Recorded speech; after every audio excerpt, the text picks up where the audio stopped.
धान इंडिया।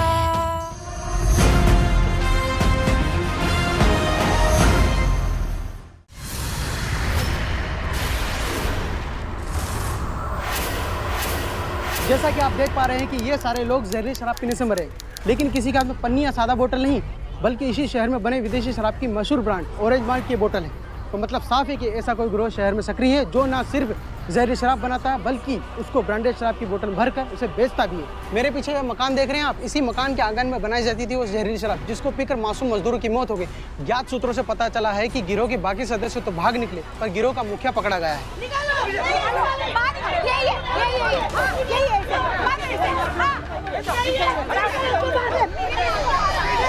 हमारा वीडियो को मार के क्या मिला तुम्हें?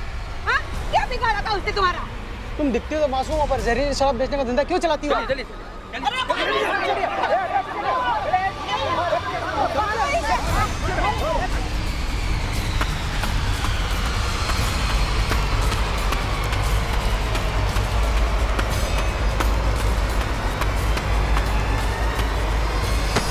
जहरीली शराब पीने से गांव में 4 लोगों की मौत हो चुकी थी। पुलिस ने इतने बड़े हत्याकांड में एक लड़की को दोषी मानकर गिरफ्तार कर लिया था, लेकिन हैरानी की बात तो यह थी कि यह लड़की पुलिस की गिरफ्त से भाग निकली थी। नमस्कार, यूपी फाइट बैक नाउ में मैं सिद्धार्थ शुक्ला आपका स्वागत करता हूं। हम सब जानते हैं कि शराब पीना स्वास्थ्य के लिए हानिकारक है, लेकिन फिर भी यह बुरी आदत समाज में फैली हुई है। बहुत से लोग इस आदत को छोड़ नहीं पाते। शराब इंसान को शरीर से ही नहीं बल्कि पैसे से भी खोखला कर देती है। हर वर्ग के लोगों में इस लत ने अपनी जड़ें जमा ली है। यहाँ तक कि समाज के जिन लोगों की आर्थिक स्थिति इतनी अच्छी नहीं है, वो सबसे ज्यादा इसका शिकार हैं। वो हर रोज सस्ती शराब के चक्कर में अपनी जान दांव पर लगा देते हैं। कच्ची शराब के माफिया बिना लाइसेंस के गैर कानूनी शराब की भट्टियां चलाकर पैसे कमाने के लिए लोगों की मौत का सौदा कर देते हैं। 2008 से 2012 तक की एनसीआरबी की रिपोर्ट के मुताबिक 27% मौतें इस देश में कच्ची और सस्ती शराब पीने से हुई हैं। पुलिस ने जिस लड़की को हिरासत में लिया था, क्या वो लड़की वाकई जहरीली शराब का धंधा चलाती थी? अगर नहीं, तो वो पुलिस की हिरासत से भागी क्यों? यकीनन इसके पीछे बहुत कुछ छिपा था। क्या था इसका सच? जानने के लिए देखते हैं यूपी की ये वारदात। पापा, आपको पता है पास के गांव में 3 लोग जहरीली शराब पीकर मर गए। अखबार में खबर छपी है। शराब कितनी बुरी चीज होती है, पर फिर भी आप शराब की फैक्ट्री में काम करते हैं। आप ये काम छोड़ क्यों नहीं देते? अरे तितली बेटे, मैं कोई ऐसी ऐरी गहरी नत्थू खैरी देसी दारू की फैक्ट्री में काम थोड़ी ना कर रहा हूँ। भाई, सरकार द्वारा मान्यता प्राप्त एक अच्छी शराब की फैक्ट्री में मैं मैनेजर हूँ, और हमारे यहाँ बनी विदेशी शराब ऑरेंज मार्ट की मार्केट में धूम मची हुई है। बेटे, हमारे यहाँ नकली और जहरीली शराब नहीं बनती। पापा, जहर भी कभी अच्छा या बुरा होता है? जहर तो बस जहर होता है। अच्छा ये बताइए, अगर कल को आपको पता चले कि आपकी शराब की फैक्ट्री में जहरीली शराब बनती है, तो आप क्या करोगे? तो फौरन लात मार देंगे उस नौकरी को। अब तू सवाल जवाब बनकर तुझे फौरन ड्यूटी पे जाना है, और शहर की बाकी दुकानों में मुझे डिलीवरी पहुंचा दी है। पापा, एक जगह घुमा लो। नहीं, बिल्कुल नहीं। एक बार। तुम अपनी जिद से बाज नहीं आओगी। लव यू बहुत पापा। जिद्दी है, बहुत जिद्दी हो तुम, बहुत जिद्दी हो तुम। और सुन, धीरे धीरे चलाना और किसी को ठोकर मत मार देना। ओके। और बजाना।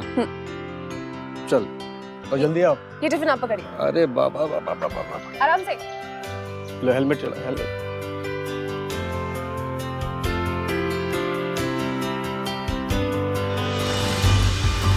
जल्दी संभल के। हट जा जान से मरेगी क्या? और अब ए पंक्चर बनाने वाले बोला मेरे रास्ते में आएगा ना तो मर जाएगा। जा पहले 4 साल से जो बीए में फेल हो रहा है ना, तू उसे पास हो जा। ए, तू कौन सा में पहुंच गई? तुम ही तो मेरे साथ ही बीए में पढ़ती है। चल अपनी साइकिल का पंक्चर बना। मैं आ रहा हूँ तेरे पीछे। आजा आजा आजा। 5 बक्से लाना सर। और नमस्कार। ये आपका 15 दिन का कोटा, 5 बक्से। नहीं मैनेजर बाबू, 5 बक्सा नहीं, सिर्फ 4 बक्सा दीजिए। क्यों? आजकल ऑरेंज मोल्ड की बिक्री कम हो रही है। क्या बात कर रहे हो? और आपके यहाँ नारंगी पानी देसी दारू मार्केट में खूब बिक रही है। अच्छा, कुछ भी बोलिए, नारंगी पानी देसी दारू 1 नंबर का है। पैकिंग भी सही है और कम दाम भी। पीने वालों को नशे से मतलब होता है, चाहे देसी हो या विदेशी। कुछ कीजिए मैनेजर बाबू, कुछ कीजिए, वरना ये करण सिन्हा उसने आपकी विदेशी दारू को विदेश भेजने का पूरा इंतजाम कर लिया है। हाँ भाई, ये जरा तो भी ठीक है ना, कड़क आनी चाहिए। नागेश बाबू, हाँ बोलिए बोलिए मैनेजर साहब, हम सुन रहे हैं। अरे भाई, दारू की कंपनी चलाने के साथ साथ नेता बनना भी जरूरी है। ऐसा पहली बार हुआ है नागेश बाबू कि जो दुकानदार अपने कोटे का माल खरीद रहे थे वही दुकानदार आजकल हमसे कम माल खरीद रहे हैं। और ये नारंगी पानी वाला करण सिन्हा ने तो धूम मचा दी है मार्केट में। 10 रुपए दाम भी कम है और बोतल की लेबलिंग, सीलिंग, पैकिंग सब स्टैंडर्ड फॉर्मेट कर दिया है। अरे भाई दिखाओ तो सही, क्या खींच रहे हो? हाँ, कैसी आई है फोटो? और लार्ज साइज, ठीक, आदम कद का पोस्टर, ठीक है जी, जाओ। नागेश बाबू, मैं हमारी कंपनी की शराब के बारे में कह रहा था कि हाँ मैनेजर साहब, हमें मालूम है कि आपको कंपनी की बहुत फिक्र। एक देसी दारू वाला हमारी ऑरेंज मॉल्ट कंपनी से आगे निकल गया है, उसका क्या करना चाहिए इसके बारे में आप सोचिए और हमें बताइए। हमारा पूरा ध्यान अभी आने वाले विधानसभा चुनावों पर है। बेकसूर गरीब कब तक मारे जाते रहेंगे? ताजा घटना में कल रात जहरीली मिलावटी शराब पीकर 2 मजदूरों की मौत हो गई और इस बार ये मिलावट विदेशी शराब की नामी कंपनी नागेश माल्ट फैक्ट्री के शराब में की गई थी।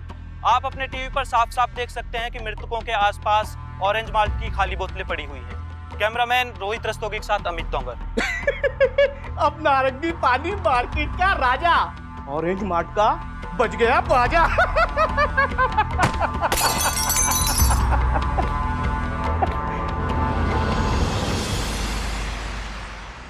अब क्या हुआ? देख लिया ना आपने टीवी? आपके यहाँ बनी जहरीली मिलावटी शराब से 2 लोग मर गए हैं सीतापुर में। अब आप क्या जवाब देंगे हमें?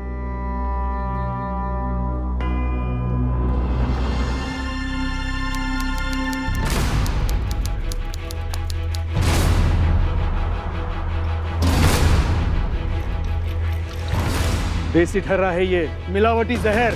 दाम बड़े और दर्शन छोटे। सीतापुर में 2 लोगों की मौत हो गई ये ऑरेंज मॉल्ट पीकर। अब समझ में आया कि भले ही डिमांड घटी जा रही थी शराब की, पर आपको क्या फर्क पड़ता है? असली मुनाफा तो इस देसी ठर्रे से हो रहा था ना। मैनेजर साहब, दिमाग खराब तो नहीं हो गया आपका? क्या बक रहे हैं आप? कहीं भांग वांग चढ़ा करके तो नहीं आए आप? ऐसा कैसे हो सकता है कि हमारी कंपनी की शराब पीकर कोई मर जाए? आप अच्छी तरह जानते हैं कि हमारी कंपनी में A1 क्वालिटी की शराब बनती है। झूठ, बिल्कुल झूठ। मैं अभी अभी टीवी पर न्यूज़ देखकर आ रहा हूँ, जहाँ पर हमने शराब की डिलीवरी दी थी उसी दुकान से खरीद कर पी थी उन दोनों ने शराब और उनकी मौत हो गई। ऐसा कैसे हो सकता है? और अगर ऐसा कहीं कुछ हुआ भी है तो इसका मतलब है कि जरूर कोई बड़ी साजिश रची जा रही है। हमें और हमारी कंपनी को नीचा दिखाने के लिए ये कोई चाल हो सकती है। बड़ी साजिश? अरे साजिश में तो हम फंसे हैं, जो आप जैसे नकली शराब बनाने वालों के यहाँ नौकरी की। लात मारता हूँ इसी नौकरी को मैं।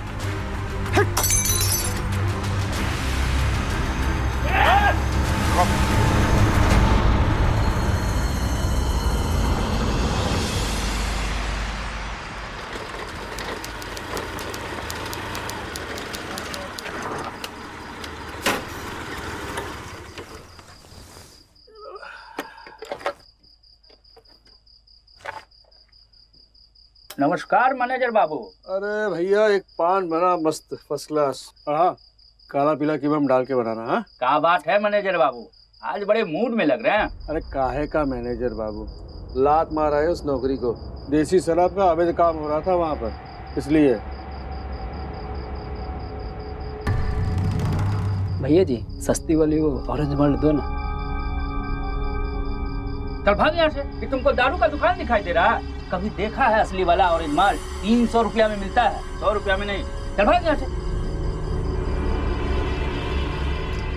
मैनेजर बाबू आप पान खाइए।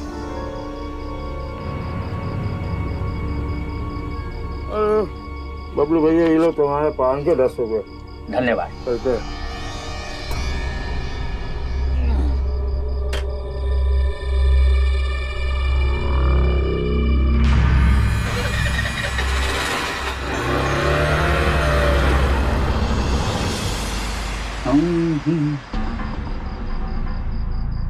भैया जी, 2 ऑरेंज माल्ट दो ना।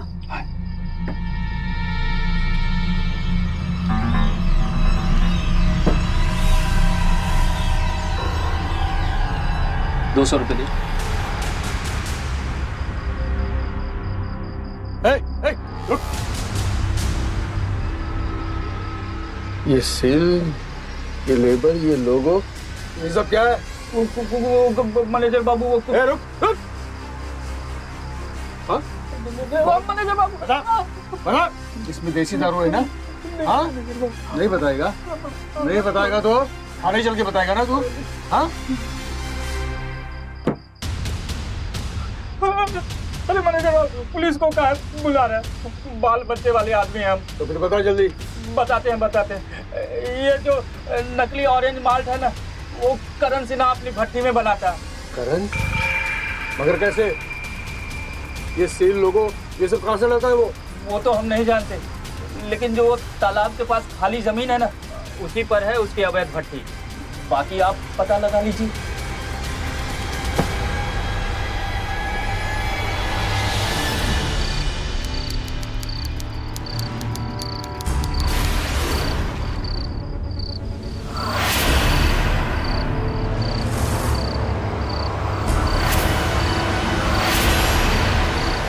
हे भगवान, यहाँ इतने बड़े पैमाने पर मिलावट हो रही है और किसी को कुछ खबर तक नहीं। मैं अभी तक नागेश बाबू को गुनहगार समझ रहा था, लेकिन ये सब तो करण सिन्हा का किया हुआ है। अब क्या करें? सबसे पहले तो मुझे नागेश बाबू को बताना होगा।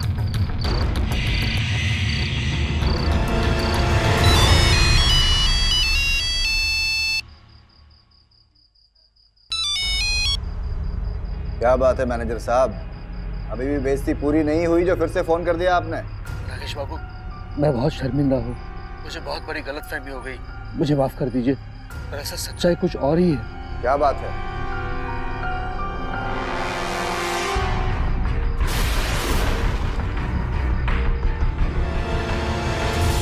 आप अभी वहीं पर है मैनेजर साहब? हाँ, मैं यहीं पे हूँ। तो ठीक है, एक काम कीजिए मैनेजर साहब, आप वहीं रुकिए, हम आते हैं वहाँ फौरन।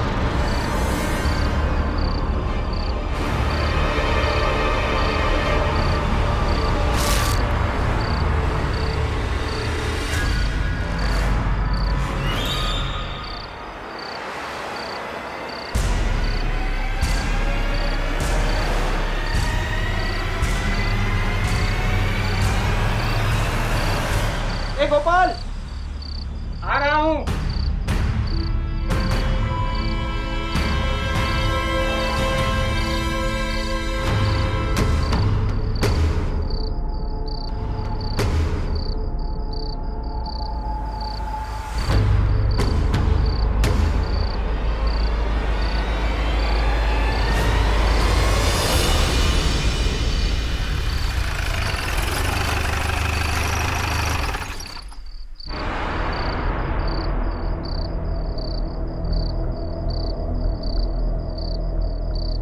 मैनेजर साहब ने जो कहा था उसके मुताबिक तो भट्टी यहीं कहीं होनी चाहिए, मगर यहाँ तो कुछ भी दिखाई नहीं दे रहा।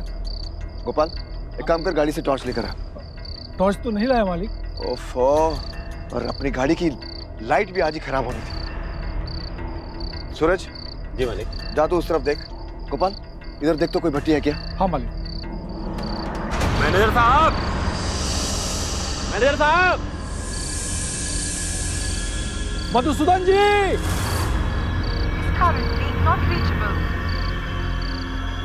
मैनेजर साहब का तो फोन भी स्विच ऑफ बता रहा है।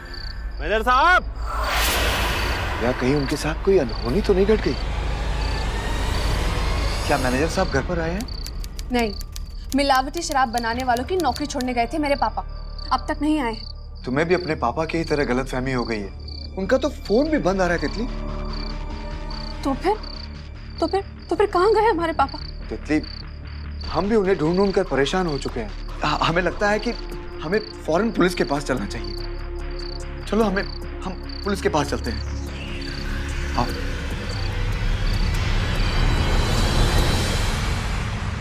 इंस्पेक्टर साहब, प्लीज आप मेरे पापा को ढूंढ लीजिए। पता नहीं वो कहाँ होंगे, वो किस हाल में होंगे। हमारे मैनेजर साहब मधुसूदन जी ने दरअसल वो देसी दारू की भट्टी ढूंढ ली थी और वो वहां पहुंच भी गए थे इंस्पेक्टर। उन्होंने हमें कॉल करके वहां बुलाया भी था। इंस्पेक्टर, हमें तो लग रहा है कि उनकी जान को खतरा है। प्लीज आप जल्दी कीजिए। ठीक है, आप लोग चिंता मत कीजिए। देखिए, मैं अपनी टीम के साथ अभी निकलता हूँ और जैसे ही कुछ भी मालूम होता है मैं आप लोगों को इन्फॉर्म करता हूँ। जी इंस्पेक्टर। ठीक है वर्मा, ठाकुर से को गाड़ी निकालें। हौसला रखो तितली। सब अच्छा हो जाएगा।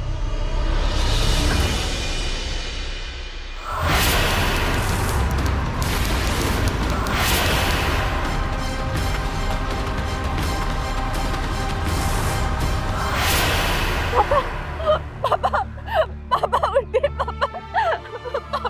पापा हमारे पापा को किसने मारा?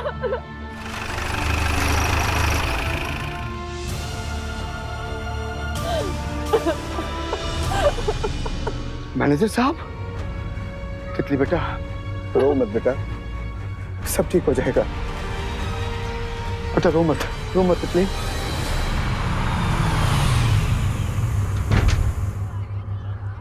ये क्या लगा रखा हमारी जमीन पे? क्या हो रहा है ये? अरे तू पूछेगा हमसे कि तेरी जमीन पर क्या हो रहा है? मार दिया एक तो हमारे मैनेजर साहब मधुसूदन जी को, हाँ? और गैर कानूनी ढंग से शराब की भट्टी तेरी जमीन पर, हमारी बोतलें और उनमें नकली शराब भरकर बेचता है तू, और हमसे पूछता है कि तुम्हारी जमीन पर ये क्या हो रहा है? सर मुझे कुछ नहीं मालूम। अच्छा, भोला बनने की कोशिश मत कर। थाने में जब डंडे लगेंगे सब कुछ याद आ जाएगा क्या सच्चाई है। चल सर मेरी बात सुनो सर, मुझे कुछ पता नहीं कि अवैध दारू की भट्टी किसने लगाई और मधुसूदन जी को किसने मारा, मुझे नहीं मालूम सर। सब पता लग जाएगा। चल इंस्पेक्टर साहब, इसे छोड़िएगा मत, किसी ने मेरे पापा को मारा। इसीलिए ले जा रहा हूँ। चल ले चल। सर मैंने कुछ नहीं किया सर। चल। सर मैं कसूर सर। उल्लू किसको बना रहा है? तेरी जमीन पर देसी दारू की भट्टी मिली, अवैध भट्टी, और तेरी जमीन से नागेश सिंह की कंपनी की खाली बोतल्स मिली, और तेरी ही जमीन पर नागेश सिंह के मैनेजर की लाश मिली। और तू कह रहा है तुझे कुछ पता है? 1000 बार कह चुका हूँ, मेरा देसी दारू का लीगल धंधा, भला मैं लीगल धंधा क्यों करूंगा? सर मधुसूदन जी के बारे में मुझे कुछ पता नहीं, आपको मुझ पे शक है ना, तो आप मेरे गोदाम पे छापा मारिए। सर, मधुसूदन वर्मा की कॉल डिटेल्स मिल गई हैं। कल रात को उनका फोन बंद होने से पहले उनके फोन की लोकेशन करण सिन्हा के गोडाउन के 500 मीटर के आसपास की है, लेकिन सर जहां डेड बॉडी मिली है वो जगह इसके गोडाउन से 5 किलोमीटर की दूरी पर है। अब कल रात इसकी लोकेशन क्या थी? सर इसके मोबाइल के हिसाब से कल रात इसकी लोकेशन इसके गोडाउन के आसपास की है। सर मैंने कुछ नहीं किया सर, बेकसूर हूँ सर मैं। मर्डर वेपन कहाँ छुपा रखा है? बोल सर, मेरा यकीन कीजिए सर, इस सब के बारे में मुझे कुछ नहीं मालूम सर। ऐसे नहीं बताएगा ना वर्मा। सर एक टीम ले जाकर इसके गोदाम पर छापा मारो, अच्छी तरह से चेक करो। मुझे लगता है जिस हथियार से इसने खून किया था वो वहीं कहीं छुपा रखा होगा। जाओ।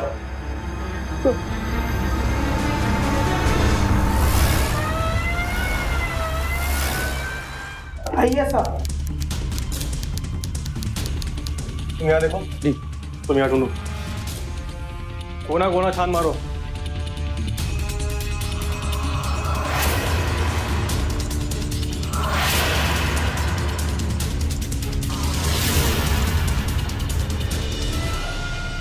ये देखिए, यहाँ पर कुछ मिला है, ये मोबाइल और गन।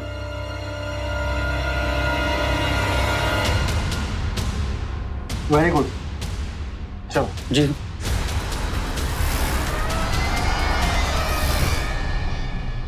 करण सिन्हा, अब आने वाली जिंदगी तेरी जेल में ही कटने वाली है, क्योंकि जिस हथियार से तूने कत्ल किया है वो पिस्तौल और मधुसूदन जी का टूटा हुआ मोबाइल तेरे गोदाम से बरामद हो चुका है। मैं बेकसूर हूँ सर, मैंने कुछ नहीं किया सर, आप मुझे जाने दें सर, मैं बेकसूर हूँ सर।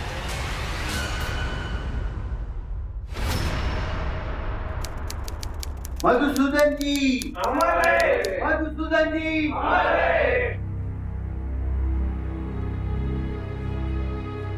मधुसूदन जी हमारे लिए पिता तुल्य थे। उनको खोना हमारी कंपनी के लिए बहुत ही दुखदाई है, मगर हमारी नज़र में मधुसूदन जी एक सच्चे और ईमानदार कर्मचारी थे इस कंपनी के, एक सच्चे सिपाही जिन्होंने मिलावट और जहरीली शराब के खिलाफ संघर्ष शुरू किया और अकेले ही निकल पड़े मोर्चे पर। मैं उनके इस जज्बे को सलाम करता हूँ। उनके गुजर जाने के बाद उनकी बेटी तितली, जो खुद को अनाथ समझ रही हैं, उन्हें ये कहना चाहेंगे कि ये पूरी कंपनी ही उनका परिवार है। कंपनी की ओर से हम उन्हें कंपनी के मैनेजर पद पर नियुक्त करते हैं।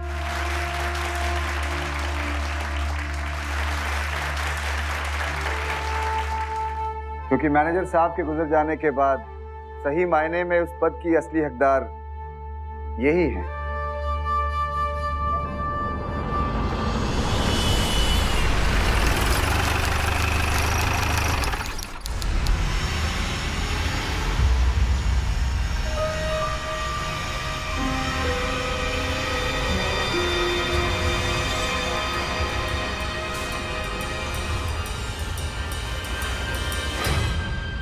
इंस्पेक्टर साहब, आपने करण सिन्हा को ऐसे कैसे छोड़ दिया?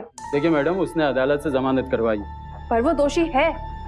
अगर ऐसे ही किसी को दोषी मानकर सजा होने लगती तो आज आधा हिंदुस्तान जेल में होता। करण जमानत पर छूट चुका है, हो सकता है वो आपसे बदला लेने की कोशिश करे। आप अकेली हैं, अगर आप चाहें तो मैं आपको पुलिस प्रोटेक्शन दे सकता हूँ। इंस्पेक्टर साहब, ये अकेली नहीं है, हम हैं इनके साथ और हम इनकी हिफाजत अच्छी तरह कर सकते हैं। लेकिन तितली, तुम कुछ मत कहो प्लीज, तुम पर हम आँच भी नहीं आने देंगे। आज से तुम हमारी हिफाजत में हमारे घर पे रहोगी। पर कुछ नहीं, प्लीज तुम कुछ मत बोलो। तुम्हारी सुरक्षा के लिए ये कदम उठाना बेहद जरूरी है।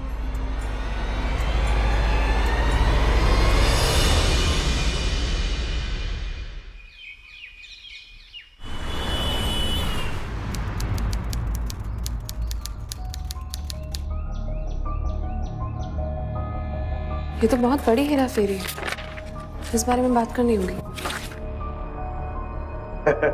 May I come in, sir? अरे भाई आइए आइए, आपको पूछने की क्या जरूरत है, आप तो बेझिझक चले आए कीजिए। सर, मुझे आपसे एक बहुत जरूरी बात करनी है। अरे हाँ भाई, बातें होती रहेंगी। पहले आप ये बताइए कि इस नेहरू कोर्ट में हम लग कैसे रहे हैं? एकदम नेता लग रहे हैं कि नहीं? जी, अच्छे लग रहे हैं। अच्छे लग रहे हैं। Very good very good. तुम जाओ जाओ। हाँ, क्या कह रही थी आप? सर, मैं अभी अभी अकाउंट्स और प्रोडक्शन डिपार्टमेंट का हिसाब किताब देख रही थी, तो मुझे एक भारी गड़बड़ी का पता चला। गड़बड़ी? कैसी गड़बड़ी? देखिए सर, हमारे यहाँ हर महीने 40,000 शराब की बॉटल्स तैयार की जाती है, लेकिन 60,000 बॉटल्स मंगवाई जाती है। तो वो जो 20,000 बॉटल्स हैं, उनका कोई हिसाब किताब ही नहीं है, और वो अगर बेची भी जाती हैं तो इसका भी कहीं कोई जिक्र नहीं है। ओहो हो भाई, एक दिन में इतना काम, बाप रे बाप। मानना पड़ेगा मगर आपकी पहली नजर को। भाई आप तो हमारी नजर में मैनेजर साहब से भी ज्यादा काबिल निकली। सर, ये बहुत बड़ा घोटाला है। अरे देख लेंगे, पर हमें उस घोटालेबाज को जल्द से जल्द पकड़ना चाहिए। मगर आपका अपनी सेहत का ख्याल रखना भी उतना ही जरूरी है। अगर आप इस तरह दिन रात काम करेंगी तो आपके गोरे गोरे चेहरे पे शिकन आ जाएगी। एक काम करो, आपको हमारी तरफ से 1 हफ्ते की छुट्टी, और अगर तुम्हारा जी चाहे तो अपने इस नए बॉस के साथ जहां जी चाहे जा सकती हैं, और इसी बहाने आपकी छुट्टी भी हो जाएगी और आपका दिल भी बहल जाएगा। अरे मुझे नहीं जाना आपके साथ, आपको जहाँ जाना है आप खुद जाइए, मैं चलती हूँ। अरे मगर सुनिए तो। नागेश के तितली को लेकर क्या इरादे थे? वो क्यों तितली की मदद कर रहा था? आखिर नागेश तितली से क्या चाहता था?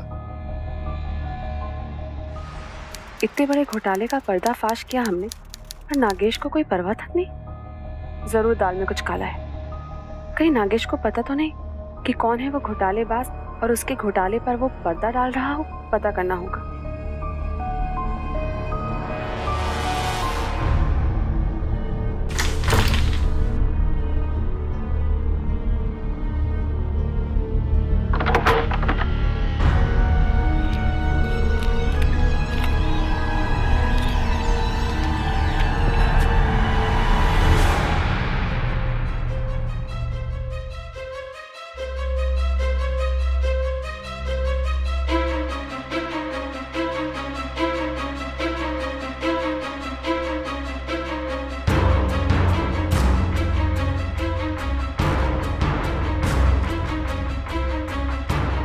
इतने दिनों से हम पर नजर गड़ा के बैठा है। इसका मतलब पापा का इस तरह जाना, हमें अपने घर लाना, कहीं ये सब नागेश की साजिश तो नहीं?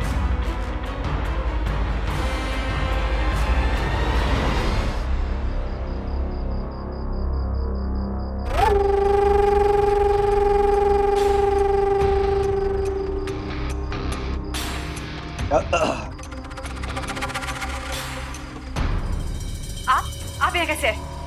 हम तो कुंडी लगाकर सोए थे। अरे शराब, आप मेरे कमरे में शराब पी रहे? हाँ, तुम्हारे सारे सवालों का जवाब देंगे हम। पहले सवाल का जवाब कि हम खिड़की से आए, और रही बात शराब से काहे की नफरत? अरे भाई, शराब कंपनी की मैनेजर हैं आप और हम मालिक, तो फिर ये शराब से काहे की नफरत? हो। तो सब देख लिया आपने।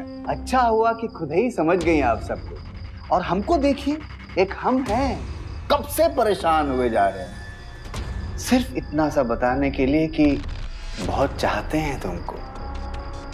अरे तब से चाहते हैं तुमको। तुम्हें अपना बनाने का फैसला तभी कर लिया था जब तुम जवान भी नहीं हुई थी। ये सब क्या कह रहे हैं आप? अरे अरे अरे चुपचाप बैठिए। और वैसे भी आप अपने बॉस को मना नहीं कर सकती हैं। लीजिए, आप भी पीजिए। हमने कहा ना हमें नहीं पीना है। पीने के बाद आप और... बस बहुत हो गया, हट जाइए हमारे सामने से, नहीं तो वरना एक नहीं तो कहा, हाँ क्या कर लोगे तुम? एक गोरे गोरे हाथन से थप्पड़ मारोगी क्या हमको? हाँ? हमें अपने घर जाने दो, नहीं तो तुम्हारे हाथ तोड़ के तुम्हारे हाथ में दे देंगे। तुम जानते नहीं हो हमें। मालिक भोला आया है, तितली से मिलने को कहता है। जब हमने मना किया तो आपसे मिलने की जिद कर रहा है। भोला भोला भोला! अरे चुप, चुपचाप बैठ यहाँ पे, समझी? बहुत बोलती है। नमस्ते क्या है? जी, बड़ी मुश्किल से किसी तरह 4 बार फेल होकर इस बार बीए पास कर गया। तितली को मिठाई खिलाने लाया हूँ। औकात देखिए अपनी। हाँ, ये जो 2 मुस्टंडे देख रहे हो ना, निकाल के बाहर फेंक देंगे गेट के। इससे पहले तुम ही निकल जाओ यहाँ से। तितली कोई गली में घूमने वाली आम लड़की नहीं है। अब वो इस हवेली के मेहमान है, समझे तुम? निकलो, चल निकल।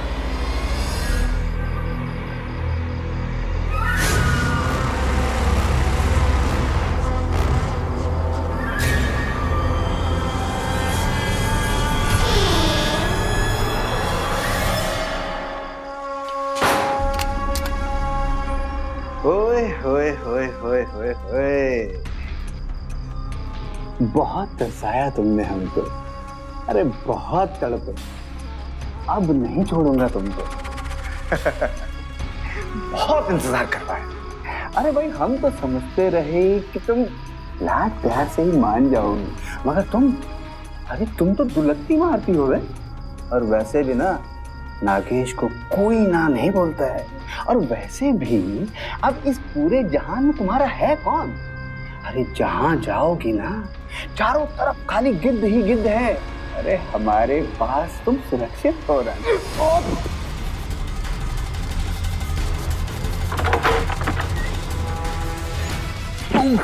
पीछे चल, चल बैठ पीछे, बैठ पीछे। गिद्ध बोला? हाँ, बाहर गिद्ध है। सबसे बड़ा गिद्ध तो तू है शैतान।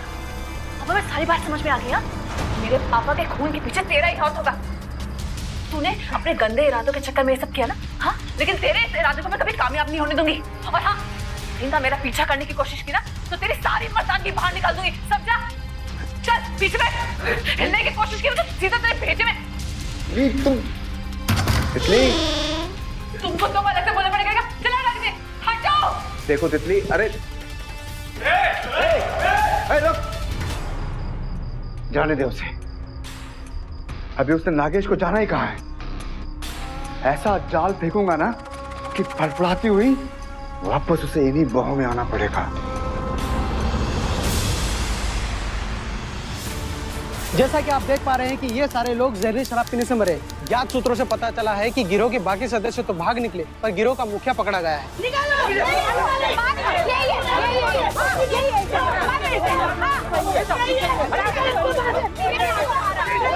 हमारा बेटियों को मार के क्या मिला तुम्हें?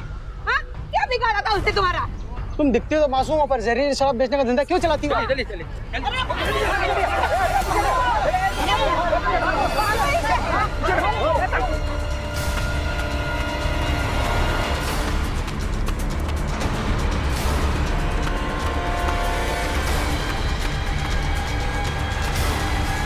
तो साबित कैसे करोगी कि इसमें नागेश का हाथ है?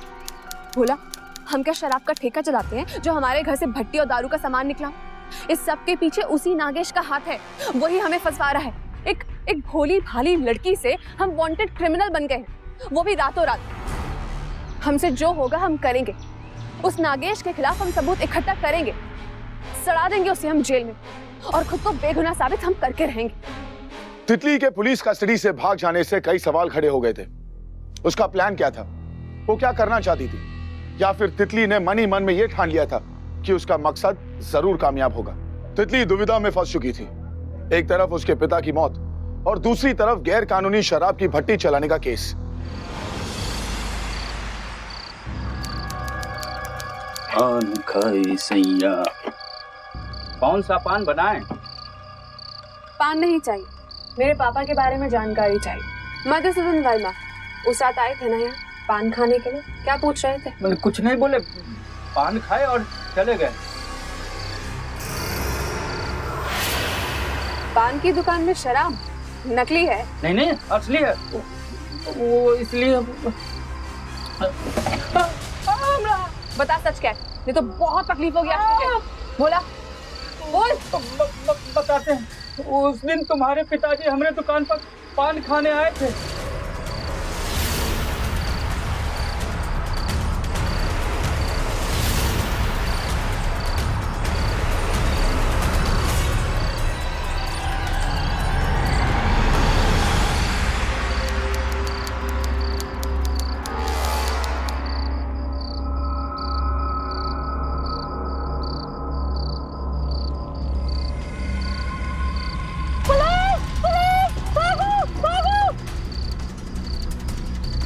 अरे भागो, पुलिस! यहाँ क्या कर रहे हो तुम? हाँ, जहरीली शराब बनाते हो, यहाँ पर भट्टी लगाई हुई है। सच सच बताओ, ये देसी शराब की भट्टी किसकी है? बोलो। नागे साहब की। वो अपनी कंपनी की दारू में मिलावट कर वो खुद बेचते हैं देसी दारू।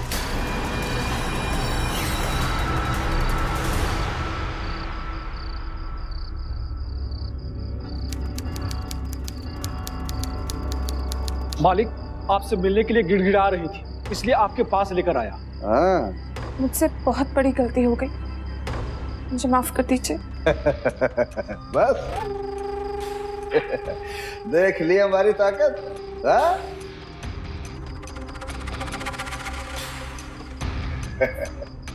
हाँ, देख ली। पर आपने इतना कुछ सिर्फ मुझे पाने के लिए किया? और नहीं तो क्या, तुम चीज ही तो ऐसी हो। आप पियेंगे? अरे हाँ, क्यों नहीं, एक दाव में तुम्हारी अकल ठिकाने आ गई। वाह भाई वाह, पिलाओ पिलाओ भाई, तुम्हारे हाथ से नहीं पियेंगे तो फिर कब पियेंगे? हाँ, ये तो तुमने हमारे जीवन का सपना पूरा कर दिया। पिलाओ पिलाओ। आपने तो कहा था कि चारों तरफ गिद्ध है, इसीलिए आपके पास चली आई। बिल्कुल सही किया, तो और पास आ जाओ ना। पीजिए ना।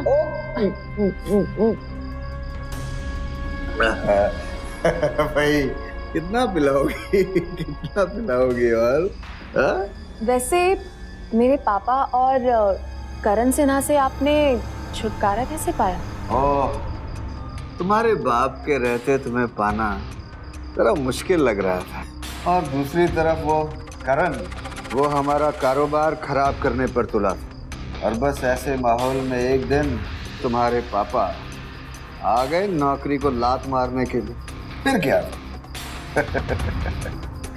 हमने फौरन अपनी देसी दारू की भट्टी करण की जमीन पर लगवा दिया और मधुसूदन को पान वाले ने गुमराह कर दिया। मधुसूदन ने हमें ही फोन करके कहा कि नागेश जी आप बिल्कुल निर्दोष हैं। और तो हमने भी कहा भाई एक काम करो, ठहरो, रुको वहां पे, हम आते हैं। और फिर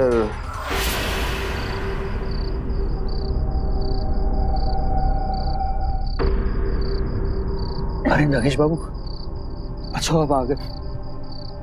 वो देखिए क्या हो रहा है। हमारी बेइज्जती कर रहा था, हमारा और हमारी शराब की कंपनी का नाम डुबाने पर तुला था ना तू? इसका मतलब हाँ,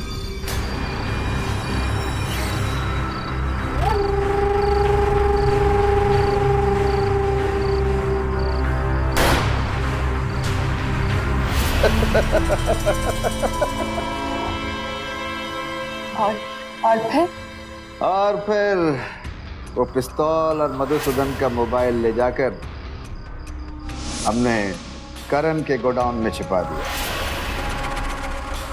करण की फैक्ट्री बंद, करण जेल में, और तुम हमारी बाहों में। आप कीजिए ना आप। वैसे आपने रातों रात जहरीली शराब की भट्टी का सरदार आपने मुझे कैसे साबित कर दिया? ओहो, हमने कहा ना, नागेश के लिए कोई भी चीज मुश्किल नहीं है। जैसे ही उस दिन तुम हमारे घर से गई ना, मैंने भट्टी के मजदूरों से कहा कि फौरन जाकर भट्टी का सारा सामान मधुसूदन के आंगन में रख दो। बस इतनी सी बात। आप कीजिए ना। वो जो 4 मजदूर जिनकी लाशें मिली थी जहरीली शराब पीकर, उनकी मौत का इल्जाम भी मेरे सर पर। ओहो, ये सस्ती दारू पीने का लालच बहुत बुरा होता है। सस्ती दारू पीने के लिए कीड़े मकोड़ों की तरह लोग चलकर आ जाते हैं। बस उस दिन भी 2-4 लोग मर गए पी के दारू, और वो जो मर गए वो तुम्हें दोषी ठहराने के लिए काफी थे।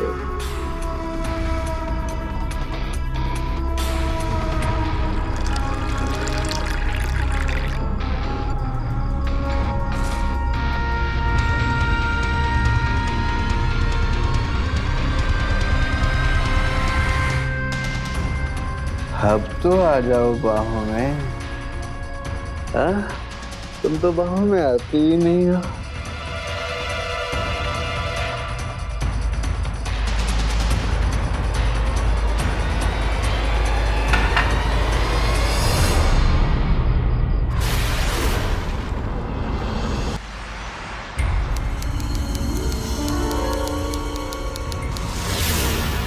भाइयों और बहनों, अगर आप सब इस संपूर्ण प्रदेश का विकास चाहते हैं तो आप सबको एक साथ मिलकर एक अच्छे आदमी को चुनना होगा, जो आपकी भलाई के साथ साथ इस संपूर्ण प्रदेश का विकास चाहता हो।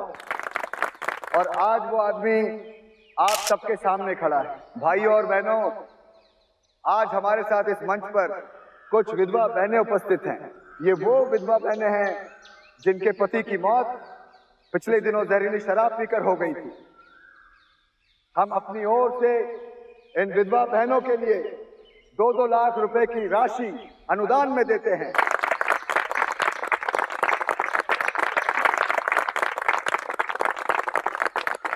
आइए बहन।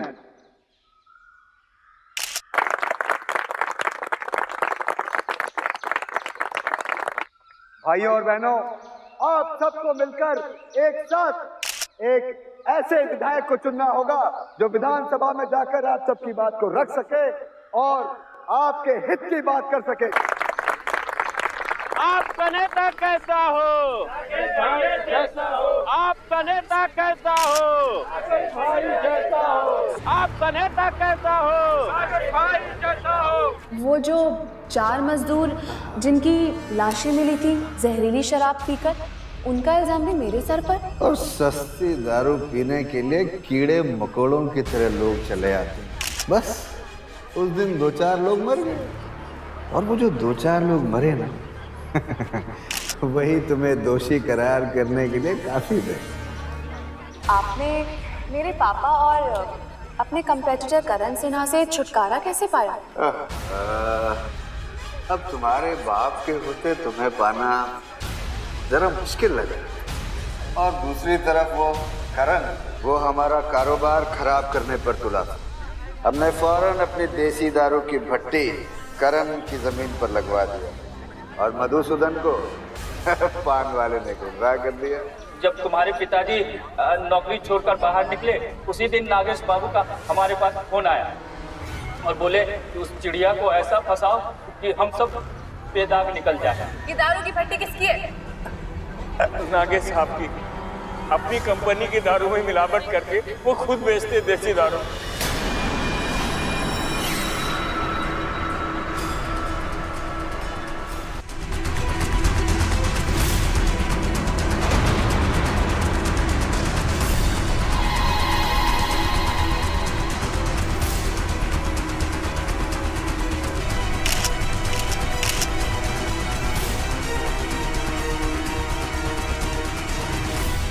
कैसे चुनेंगे आप अपना उम्मीदवार जो एक तरफ लोगों को मारता है तो दूसरी तरफ उनकी बेवाओं को पैसे बांटता है, जो एक तरफ जहर बनाता है और दूसरी तरफ दवा देने की बात करता है? ये इस वक्त पूरे समाज का गुनहगार है। इसे कानून बाद में सजा देगा, लेकिन पहले इसे आप सभी सजा देंगे।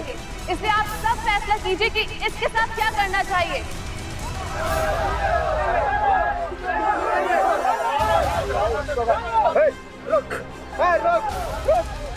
रुक, अच्छा गोली मार दूंगा। नागेश को नहीं दिखाएगी तू, सारी हेकड़ी निकाल कर रख दूंगा।